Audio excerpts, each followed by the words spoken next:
G'day YouTubers, Daniel from Down Under. This is my second video on my updated settings for 2017 using the Open Cockpit's virtual cockpit, which is in front of me, and obviously a 3-screen SLI setup. I'm also going to put a video up for my NVIDIA inspector settings, and this works with the config file video that I last posted. So here we go.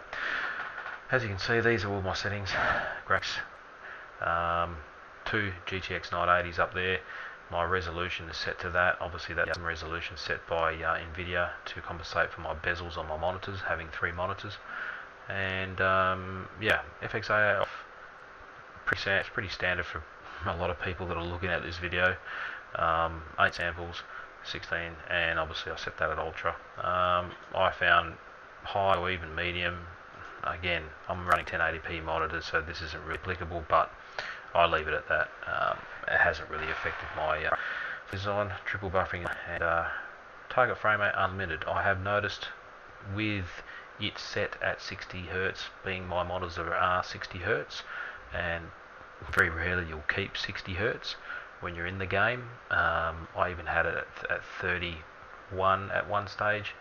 But I found when I had it at 31, my frames were below 31 most of the time when I'm sitting around an airport, for example, Sydney or Heathrow, you know, a high resolution airport. But for some reason, I put that on unlimited, and my frames just went, you know, a good 10 to 15 frames higher.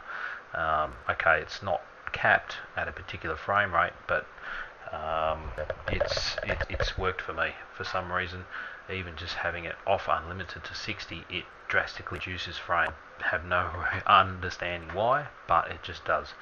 A lot of you guys have probably figured that out already, but yeah, if you try unlimited one day, I had it set at 31 for many years, and then I watched another video on this, and it actually did work for me. So I was quite really happy with that. Tessellation enabled, obviously that's ticked. Widescreen aspect, I've ticked that due to the fact that I'm using 3 monitors as a virtual windscreen view only, with no virtual cockpit. I don't use PMDG or any of the Aerosoft aircraft. Me using ProSim with the ProSim model. I only need external displays only on these screens, this center one, and obviously the ones either side of me that you guys can't see.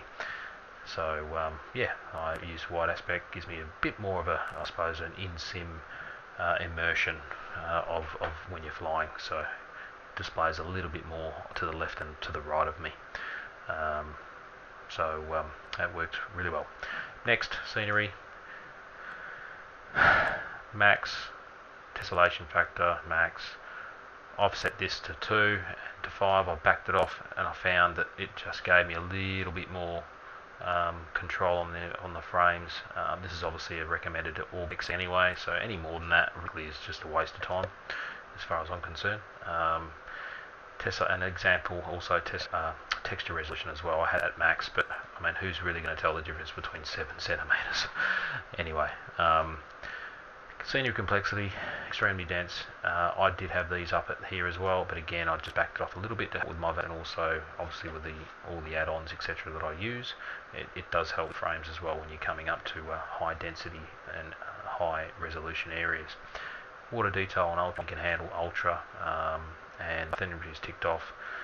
Clouds, I've unticked that. I did have it ticked, but for some reason, yeah, I found that having the clouds ticked basically reflects the clouds onto your ocean water areas, and it looks a little bit unrealistic to me.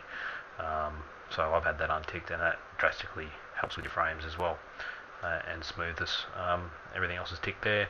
Special details, fireworks, birds flying about, kept them at high. My PC can handle it, being that the fact that it's an 8-core processor with hyper-threading disabled, which is an absolute must for P3D. Hyper-threading must be disabled to help with your VAS and just general better running of the sim, rather than having another 8 virtual cores for some stupid reason. You'd think it'd help having 16 cores, but it doesn't. for some reason. We don't know. I don't know. But anyway, moving on. Lighting, bloom. I've had that set quite low, around about here, and found that the less bloom, it actually helped with my frames, believe it or not. And yeah, dynamic reflections, turn it off. It drains your machine, as everybody knows. And I've got landing lights ticked on, obviously, and lens as well. Shadow quality is high.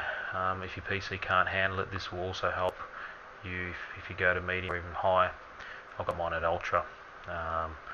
Obviously the shadows are terrain shadows. I found that this helps with smoothness as well.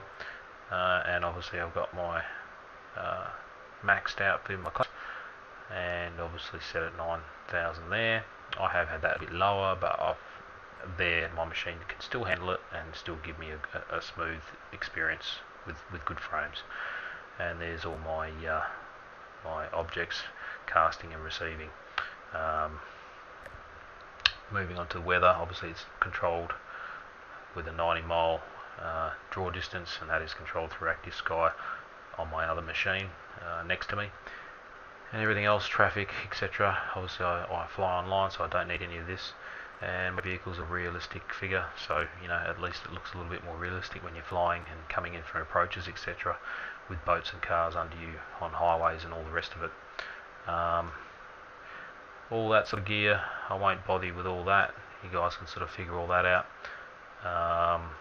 And controls, obviously I have my flight yokes, etc. Realism, again, it's all pretty much what most people would have. Time and season, and weather is Active Sky controlled. So that's pretty much it. If you want to save your settings, obviously you press save after you do all your settings, and put a profile name and press OK, and that will save your settings. So basically that's pretty much it, guys. Hope you enjoyed this video. I will do a video on the settings for NVIDIA Inspector. I'll make it short and sweet, and I'll do that on another video. Cheers, see you later.